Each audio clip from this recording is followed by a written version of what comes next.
Happy cold Monday, my friend. It is super chilly out today. I think it's like -5, and it is the perfect day to be talking about seed starting. And so getting that whole business moving is a really great project in February and March. And so today we're going to go through two different things. One is we're going to start with supplies. So how we have what supplies I use for seed starting. We're going to talk about planning out what you want to grow. And then lastly, morning, Heather, we're going to talk about seed starting. We're going to talk about planning out what you want to grow. And then thirdly, we're going to talk about a thing from Minnesota Gardening called Seed Starting Cohort, which I invite everyone who is a member to join. Hope you all had a great weekend. I hope you weren't a Chiefs fan as well. And it probably don't need to go a ton into football this first thing on a Monday morning, but I hope you had a great weekend and enjoyed your time. We got a little bit of snow. We got probably 2-3 inches of snow as I look outside here in Shakopee. And so that is good to have. The snow does a really good job of insulating the soil and protects it from big temperature swings. Two random thoughts that just came to my head. One is your plants are much healthier and much safer going into the winter season if they are well watered going into fall. So I know it seems weird, but that water gets in there and it stays and it protects the plants all winter long after it freezes. And so just make sure in the future, just keep in your mind that we may need to make sure that we are watering plants really well into the fall until the ground is frozen. Oh, I forgot that I got little thumbs uppy things. I don't know how to turn those off. My kids turned them on. So I feel like that lawyer that was like the cat face on Zoom during COVID, and I just don't know how to do it. So we'll have to work on that in the future. But so one is make sure that you are watering plants well into the fall in the future. And then second thing is that the snow will give insulation for those plants so that water will stay in the soil, and snow gives insulation. So it protects not from getting super cold, but it protects from big swings in temperature fast. And so that's a really good thing to do for your plants, is making sure the mulch does the exact same thing as it protects it from big temperature swings. All right, drinking coffee and I'm all set and ready to go. So today we're going to talk about seed starting. And so I did a little primer on supplies last week, and we're going to go through even more today as to what things I use and why, and how that really works well for me. So we're going to go through soil. We're going to go through trays and what trays I use and why.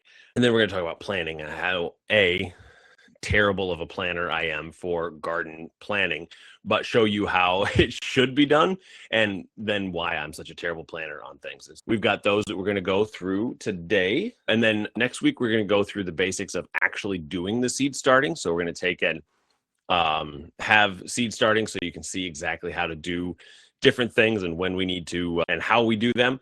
And then in 2 weeks, we'll talk about growing those seed babies. And so what you need to do to keep them alive and keep them rolling. Seed starting supplies. Here we go. We're going to start with the essential kinds of things. And I put links to everything. If you go on the left-hand side, there is a seed starting cohort. So you don't need to do it now, but you can do it now. There's a seed starting cohort, and mine looks a little different than yours. Actually, let me pull it up this way and share it with you so you can see that.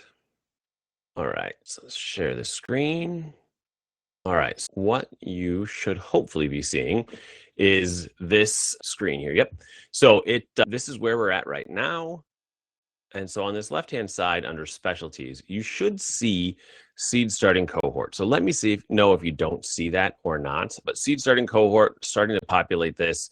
And so I have the first post in here for seed starting supplies, and it has the links on it. So not everybody is a big fan of seed starting. So I don't want to overwhelm everyone with all the seed starting things. So all the seed starting will be here in this seed starting cohort section for you. So we'll be going deep dives into seed starting in there. So I almost ended the presentation. That would have been bad.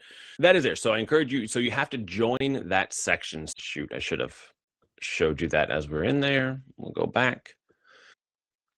So seed starting cohort, if you go in, it'll ask you to join it, but you can, I'll grab the invite link here and share it with everybody. But you need to join this space. And so that's just how this program works. And so you need to join that space in order to get information and updates and everything, or you can go in whenever you want. So I will put this in the chat here, and that should get you directly into the seed starting cohort. So hope everybody joins. And if you have any questions about stuff, just use the chat and let me know from there. All right, we're going to get started here finally with seed starting. So those are the links that you have for seed starting cohort there. First thing we're going to start with is the thing that I get the most questions about, and it's actually a lot more simple than, this is the thing with gardening, is that people make gardening really difficult, I think, just to sell things and to get more clicks and views on things, but shit just doesn't have to be difficult. It just doesn't have to be more difficult than anybody makes it. So like lighting is one of those things where if you think about super technical lighting, like if you are growing cannabis or if you are growing really high specialty crops, it's really important to have the right exact lumens and color spectrums and all those kinds of things. But for growing baby seeds, it doesn't matter. So you will be totally fine with what you grab. And so this is what I use. It's a 3-foot shop light. So it's 30 watts and it does a really good job. It's LED, so it is very low energy using, and it does a great job for me. And this is a commercial electric brand, and it's literally like $8 or $9 at Home Depot. So it's a really cheap one. You do not need to go and buy, you can buy $80, $100 lights. It's just unnecessary. So don't do that. It's not pretty. It's not like you got to rig a few things in order to make sure to use it. These have little holes here where you're able to hang things from, and they work really well. And so they don't string together. There are ones that will string together, so they just turn off and on all at the same time. But I just plug these into a power strip and have a timer, and they go from there. So this is number one, is lighting. So this is what I use for lighting on my seed babies. All right, next thing we're going to talk about is soil. So for seed starting, it's important to use an actual seed starting soil. This is one of those things that I think that you can use regular potting soil, and that's totally fine. Things will mostly still grow in there. What you want to do is seed starting soil is a lot finer and a lot denser. And this is my favorite one to use. So I've tried a lot of different ones, but this is my favorite one. It's Espoma, and it is really fine, good texture, and it doesn't cake up. Sometimes soil, if you've done a lot of gardening or indoor planting or anything like that, the soil will cake on top and it will cause water barriers, and this doesn't do that at all. And so what this seed starting soil is, it's sifted out. So all the bigger twigs and larger pieces are all sifted out so that you get really good seed soil contact. And that's the most important thing you need when you are thinking about starting seeds, is making sure that there's good seed soil contact, because that's what actually gets the seed to be growing on things. So that is the soil that I use. And there are, again, thousands of different things that you can use. Unless it's necessary here at Minnesota Gardening, I don't give a lot of choices. Like, I don't give you 10 different options for seed starting soil, because that just confuses people and makes life more difficult. So this is the one that I like to use. It is proven to do really well for me. If I change, I will let you know. Like, I also try new things. This is another thing that I've tried. This is a block of soil, and it's coconut coir. And it's better for the environment. It's better, but I haven't found that it grows plants as well as other things. And so I'm okay with, I guess don't tell anybody maybe, but using peat moss for things where peat moss works really well. So it's something, there's a lot of controversy there because peat moss is being depleted, and there's a lot of environmental issues. But if you don't use a ton of it, I think that you're fine. But this is coconut coir, and it's a really positive possibility of what we can use to replace peat moss. And so I think it's good. I haven't had super success with it yet, but it's getting better. I've tried it twice, different years, and it has really high salinity. So the content of salt in coconut coir is really high from where it's produced and what happens. And so they are working on desalinizing it, and so it is working better. So I'm going to try it again this year. So we'll see how this goes. All right, next one we're going to talk about is trays. And so trays to me are not critical. So you can grow in anything. You can grow in one of the most famous seed starting people. We're going to have a podcast episode with her coming up here in the next few weeks, but she uses like styrofoam meat trays as her base for seed starting, and she uses soil blocking mechanism, which I'm not going to go into. It's complicated and I haven't found really good success with it yet, but that's just because I have a different way of gardening, and there are many ways of doing things. And so you can use anything you want that will hold soil, will grow plants. So I'll say that again, anything you want that can hold soil will grow plants. You just need to make sure that there's drainage in there, and then you're all set. So you can use things like milk jugs. So you can cut these off, open them up. You can use these for winter sowing, which we've talked a lot about here at Minnesota Gardening. You can use milk jugs for a lot of different things in gardening applications. And you just put some soil in here and you're ready to go. So anything that will hold soil, also poke some holes in there so that it can drain out. You need to make sure that there's always drainage. Things like rotisserie chicken, these are great because usually they have drainage that's already built in, but poke some holes in here.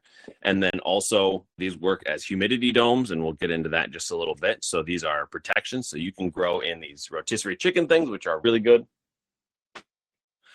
Both the chicken and the work. Then things like strawberry, blueberry, grape containers, all of these kinds of things that are single-use plastics are just awful and terrible everywhere, and they are really prevalent. So you can start growing in anything like this as well. So you can use all of these kinds of things. Morning, Katie. You can use any of these kinds of things for starting seeds. So you've got those there. Especially if you're a new gardener and don't want to invest, I would almost say hundreds of dollars, but it's not hundreds of dollars to get things going. You just don't really need to do that. But you can get most of these things for free, or just reuse what you've got is a really great way of handling plastics. If you want to invest, if you get started using something like that, and then you want to invest and have more uniform ways of growing, which is what I like to do. I like to have everything so they're all the same level. So the height of the lights don't need to change and different things like that. So I like to have everything all at the same level, and it makes my life a lot easier. So I have invested in cells and trays for seed starting. And these are what my guys look like. So this is called a humidity dome, which is on top. And so when seeds are starting, it's the most critical time. So once they break that seed coat open, they're really susceptible to drying out. And so by having one of these on here, it increases the humidity at that level of the seed. And so it helps to keep them moist and helps keep them growing. You can also just put some saran wrap over the top of them as well. But I like having these because they're really heavy duty and sturdy. I get them from Bootstrap Farmer. Again, I put links in the Seed Starting Cohort list there. And so these are from Bootstrap Farmer, and they're just awesome. And so they're sturdy. They do a really good job. And then there are a couple different components here. So this is just a single thing of cells. And so each of these is called a cell. And so I like to minimize the work that I do in seed starting. And so I just put seeds directly in here and let them grow. They get a bunch of different guys growing in here, but I think that's okay. So this is 5 cells by 10, I think it is. They have a lot of room for root growth, and they are really good for growing plants. And so there's this, and then there's the tray underneath. And so these are all really sturdy. And so these will last 10 years or so, I hope, anyway. So I've had them, they're on year 4, and I haven't had any of them break, and they're doing a really good job. So these are all from Bootstrap Farmer. Again, the link is in the cohort supplies. All right, other options are things like this, which are 6-cell trays. And so these cells, these are from Epic Gardening, and do not start with these. I love them, and they do a really good job, but they are, see on the side how they have slits in them. And this is for root pruning. And so it keeps your roots from, one of the big problems with growing things from seed in cells like this is that the roots get in there and then they start to circle around, and they can get really root bound. So as you are pulling out a tomato, or you're pulling out a flower from those 6-packs, if you buy those at the garden center in the spring, you pull them out and you see all those roots that are just circled around the bottom. These are air pruning. And so when a root hits this air slot, it doesn't grow any further. And so it reduces that circulating of roots in there. But there are a lot of different varieties of these types of cell packs. And so these are ones that are also really sturdy, so they're not single-use plastic. I hate the fact that I throw away so much garbage each spring. So I like growing in these that I'm able to reuse them each year. All right, so that's most of the supplies. I've got one more for you. This one is not critical, but it is super helpful. And so this is a heating pad. And so it's got a cord, just plugs in, and this mat heats up. And so you set it underneath of those cells. And so when you use them, it heats up the soil, and a lot of seeds do a lot better having some heat to them, especially like warm season seeds like artichokes and hot peppers and different things like that like to thrive in the summer that need longer seasons. They germinate a lot better if they have some heat. And so this is really good to have. You just need one of these, and you only have them on during the germination period. Once the germination period is done, then you cut it off and you don't need to use that energy. So heat mats, I got a whole pile of just seed starting stuff down there. So those are the important things. One other thing that I want to mention that's gross, because I went and got it out of my seed starting stuff in my garage, and it broke. So I'm not sure why it broke this year, but it did. And so this is fish fertilizer. So when your seeds germinate, and we'll get into this more in the growing of plants, but if you're buying things, this is fish fertilizer, and it's fish emulsion. So it's basically just fish shit. And it is really good for fertilizing plants after they get started growing. And this is in the growing side of things, but it's smelly, and I'm going to put it back in my garage because it stinks. But that's also on the list. So I just wanted to let everybody know what that was. So if you have questions about the supplies side of things, we can be super loosey-goosey about this. It is really important that instead of worrying about getting things perfect in seed starting, that you just get started. So if you want to start seeds, we'll talk here in a little bit about some easy ones to get started.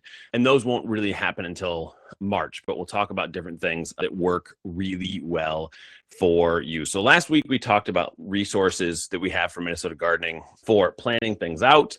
So we've got things like this spacing guide here.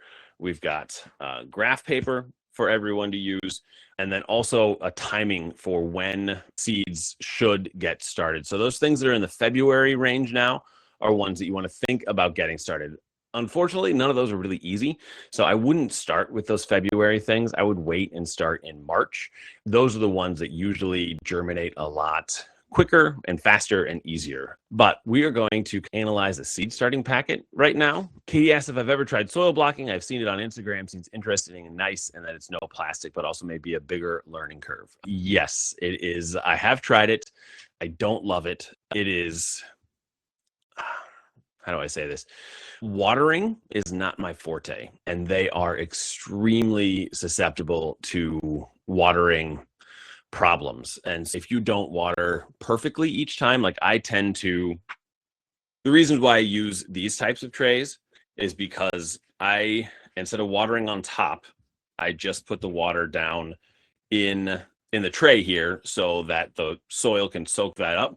And so I put the water in there, soaks it up. Everybody's happy. It's a really good thing. But with soil blocking, it's a lot more finicky, and it's a lot more difficult to get we'll talk about it later, but the soil blocking, you just compact soil in there, and then you let the plants grow in there.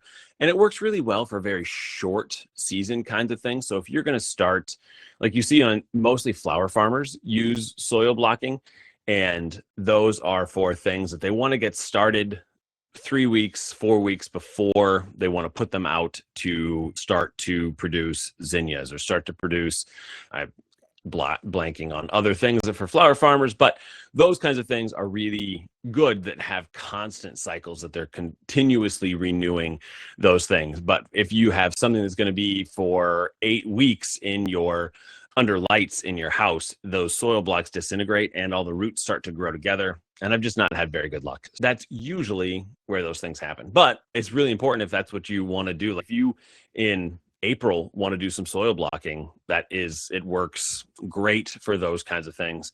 I just haven't done it yet. Haven't done it yet very well. So we're going to look at a seed packet. So these are my favorite seed guys, MI Gardner. It's not an affiliate or anything like that. They just are really a great producer. And so one thing that I like is you can see here, I don't know if this is the right direction for you, but seed count is 20. And so they don't give you very many seeds and they keep the costs way down. And I love that because I order new each year. So it keeps my seed newer. But what happens more is like I hate wasting things, and just having a few seeds in the packet gets me what I need, and it isn't wasting a ton of seeds. So that is good. But what these seed packets have that I want everybody to make sure. So all your seeds will say when to start. So this says start indoors 8 to 12 weeks before the last frost. And so you need to know when your last frost is. And so here, if you're in the metro, last frost is May 15th, January 1st, somewhere in there is when your last frost is. And so 8 to 12 weeks before, so you need to be 2 to 3 months before that last frost date. So if we're going to plant things, we'll say the middle of May. So we're going to walk that back to the middle of April, middle of March, and then that would be 2 months.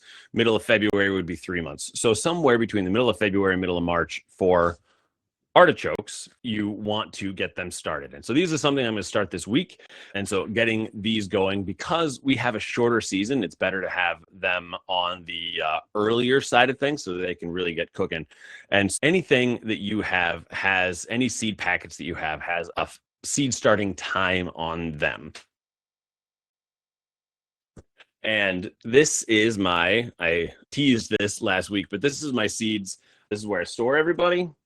And each different plant that I like to grow has its own, it's hard to show on here, sorry, and it's probably pretty loud for you all, but everybody here has their own sleeve. So this is just a sheet protector that I put it in sheet protector. So Cosmos, these are my Cosmos seeds that I have left over from last year. I put, ones that I don't use everything of. So like ground cherries, it says 22 on there. So 2022 is when I got that seed. Didn't plant any ground cherries last year, but I'm going to this year because while I was in Germany in November, they fed ground cherries everywhere and they were awesome. But like this one, you can see is empty because I don't have any gourd seeds. And so this helps me know what I need to purchase and when. But if you look at any of these seeds, you'll see on here when the seed start time is for those. So Heather says, thank you for rating on the products. Issues with hardening off in the spring, as well as deer rabbit risk of destroying a few months of work. Yes, those are absolutely important things to keep in mind. And we will absolutely talk about hardening off. We'll talk about those things. That's one of those things that I think that we overthink.